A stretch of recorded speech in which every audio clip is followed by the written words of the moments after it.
Hello everyone, so welcome to Thanks Invest. We're talking about investing, finance, and professional development for today's systems only. The best one I'm going to talk today will be Ethereum CKTH. First, I want to say happy Thursday, everybody. Have a great week so far. Respective recording time of 9:33 a.m. on the Eastern Time. Ethereum could trade $4,707, up about 1.67% so far. On the overall crypto market, it's relatively flat to down with respect to more prominently being sold down on the altcoin side of the house, with XRP down about 8%, polkadot down about 6%, algorand down about 2%, while respectively Bitcoin just trade on a sideways fashion, down about 0.2% at the moment. And on the equity side, with respect to the CPI report that came out yesterday, obviously with the inflationary pressure of spiking by 6.2%, which is a historical record in the last 30 years, definitely, drive up the bond yields to spike from there. But as of this morning, it seems like the bond yield is slowly normalizing, or flatlining, if you may, which subsequently translate into lifting up the global equity and the futures in a pre-market perspective. Right now, we can see that prominently on Nasdaq SPY, S&P 500 is kind of flat right now, all up close to about 1% so far, right? Which in that respect will subsequently drive some anti-collision effect onto crypto assets. But you can see that prominently right now, Ethereum and Bitcoin are still in the green territory despite the anti-collision effect. Seems like more investors are holding on and seems like there's more momentum in a bullish perspective propelling us to go up from there. So on news front, with respect to I would say there are some substantive news that came out this morning, so let's just go through them chronologically. With respect to the first one, CNBC about 35 minutes ago talked about from cryptocurrency to central bank digital currencies. Economists are predicting that as the cryptocurrencies evolution further cultivates, it will lead to the demise of cash, which is like the paper money that we have. Which is logical, right? We are seeing more of, just on a country perspective, El Salvador is one of the first, countries on adopting Bitcoin as a formalized currency, right? And as the global economy further cultivates and, the financial system further get more sophisticated and more, frankly, integrations between the historical financial system, which is still relatively antiquated, to be transitioning into crypto assets, the emergence of it is going to slowly be more integrated, and eventually cash, would not be, we won't be using like paper money to transact anymore. Let's just put it that way. We'll be using digital wallets, right? Similar to like the, Apple Pay or like the, how would you say, the Square system that we use to transact now. I think credit card wouldn't even exist by then. It will obviously exist in terms of like just having it, but like people would not be, taking it out or using cash to transact. We won't be getting change anymore. I think we'll just be using some sort of a digital wallet where we scan with the merchant when we're transacting to buy anything, right? Coffee, lunch, clothing, to even, again, right, buying Tesla with Bitcoin, which we are seeing that slow corporate adoption already, right? So the next one's on Fortune magazine about 4 hours ago, talk about bond yield flatlines and lifting global stocks in the future. This is exactly what's happening right now. We are seeing that prominently as in front of us. A lot of the tech stocks and the high growth, high cap stocks are being more affected. And you can see that prominently with respect to Coinbase, Tesla, and NEO. Are all like good representations on the high growth, high cap, high tech stocks that, they're displaying some bullish pressure right now, while at the same time, some correlation effects that's driving down the opposite effects onto crypto, but Ethereum is still up. So it seems like there's still more bullish momentum that's being propelled onto Ethereum, which is a specific micro catalyst that we have to look into. The next one's on Wire about 4 hours ago, talk about 10,000 faces that launches an NFT revolution. So this is something that is, backed by someone named Eric Cauldron. Cauldron, I think that's how you say his last name. And he's basically initializing some sort of 100 faces NFT more activity around the commercialization of what has been already such a hyped entity, right? NFT, right? And this is an interesting art piece. It's like basically a very colorful picture with multiple square blocks, and I don't quite get it, but it's interesting. It's like an artwork that it takes some level of sophistication for people to understand or praise or appreciate. But it looks nice, I guess, and it seems like it's demanding some tractions on the transactional front. And then the next one's on Bazinga about 7 hours ago. Talk about Ethereum holds gains along with Bitcoin. Ethereum as a general market falls in turmoil. So that's something that is true. I wouldn't say the market falls into turmoil or like is reversing. It's just because of the fact that crypto is a safe haven asset, right? Based on characterization by publications and by people's sentiments. So Ethereum driving some buying pressure yesterday was really because of the anti-collision effects between equity versus crypto, right? And that's the reason why we're driving some buying pressure on sustaining the bullishness of Ethereum, while at the same time the market was crashing yesterday because of the CPI report, right? And then the next one, it's talk about CNBC. So and the article is about 8 hours ago, and they're saying that there will be billionaire made. Why one NBA players is all in cryptocurrency. And this is basically talking about with respect to one of the players that's being signed onto the Washington Wizards.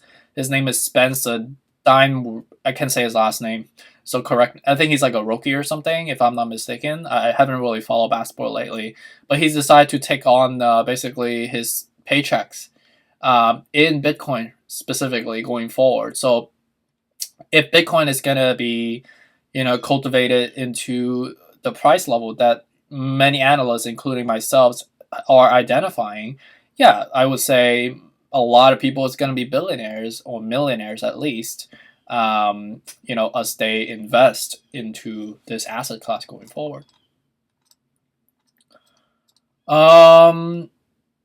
I think that's pretty much it. The next one's on CNN about like 10 hours ago. Talk about Bitcoin move over, Ether is back and is nipping on your heels. So this is basically saying that Ethereum is surging higher than the momentum of Bitcoin, which makes sense in multiple ways. Number one is because like Ethereum is just relatively hyped right now with the NFT commercialization.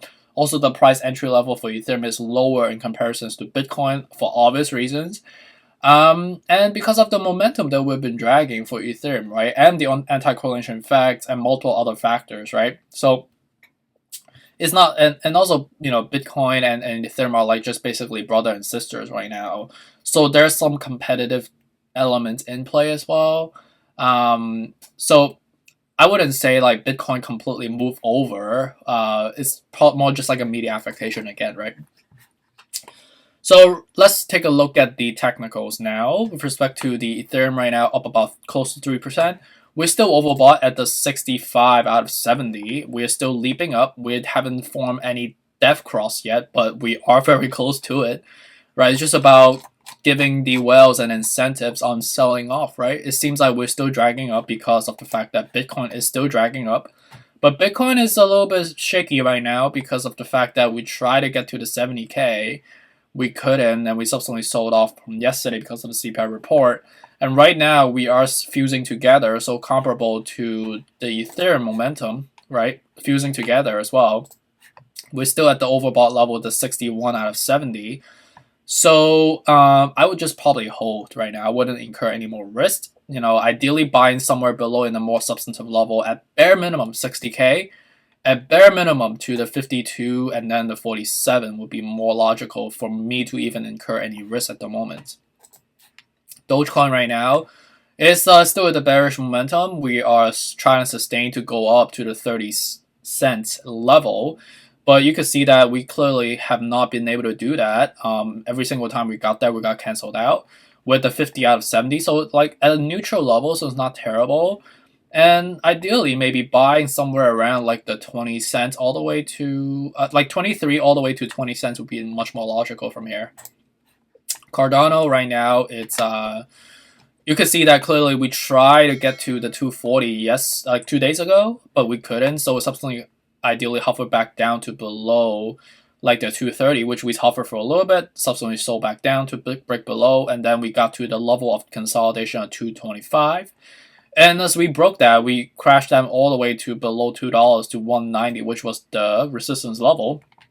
There you could see that prominently. And right now we're just basically reversing back up, hovering at the more comfortable level, the 210. And I think right now we're still seeing some bearishness. We still overbought. So ideally buying at somewhere around like the 190 all the way to 180 would be much more logical from here. Solana right now is forming a death cross slowly, 62 out of 70, so you know what that means. So ideally buying at somewhere around like the 130 to 113 would be much more logical from here. XRP could not sustain to go to the 130, so we are selling back down again, right? We're basically ping pong balling between 130 and 120 and 110, but 120 is not really a substantive level per technicals, right? So we broke it and we crashed down and immediately got back up. So 120 and 110 is basically the level of sustainability right now, I would say. So ideally buy at somewhere around like the 110, somewhere around like below 110. If we break it, it will be 101 to 110 respectively. Polkadots right now is crossing down. We're at the 55 out of 70. So ideally buying back at somewhere around the 30 all the way to the 25 would be much more logical, and I think we will get there. And you could see that we got canceled out the resistance level at somewhere around like the 42. But this is relatively preliminary, so if we break the 42, we're going to come back all the way to the 30 to 25, like I keep saying, right?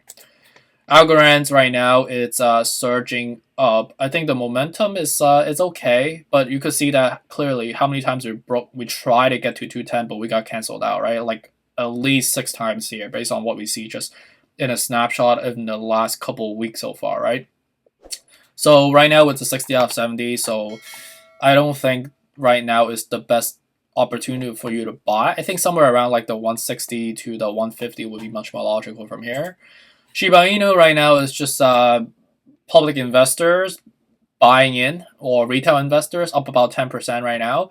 And the reason is because like this is a consolidation level, right? Of some consolidation. This is not really a consolidation. It's just like one leap up and then subsequent escalation. Right now is still in the bearish state, right? However, we're at the neutral level at the 54 out of 70, so not terrible, but I think ideally in the more risk-averse level by the 2809 or the somewhere around 900 from here would be much more logical. So respect to risk management level to dollar cost average at, I know it's a lot of volatility, a lot of exogenous factors that we need to encapsulate. And as we deplete back to the low of 35 on the RSI scale, when it's oversold, right? These are the levels that I've identified that would make more sense for me to incur additional risk. Right now, I'm just holding and just watching the movies, just like you guys are. And hopefully this is helpful, right? There's no reason for you to incur more risk right now for no particular reason when, we are doing just fine. Right? It only makes sense when you are incurring risk because you think it's on a discount. But right now, it's not really trading at a discount, at least in the short-term perspective. And I think more better opportunity will come as the time progresses, right? So hopefully this is helpful. Really appreciate you for this Thursday, and it's a Veterans Day today as well. So it's on a traffic front, it was definitely a less mover than typically. So I didn't have to sit in like 20 minutes of traffic to just get to the gym early today. So that was definitely something I appreciate. But really appreciate you for dropping by as well. And feel free to give me any questions if you have any specific ones. And stay tuned for some come up. Take care.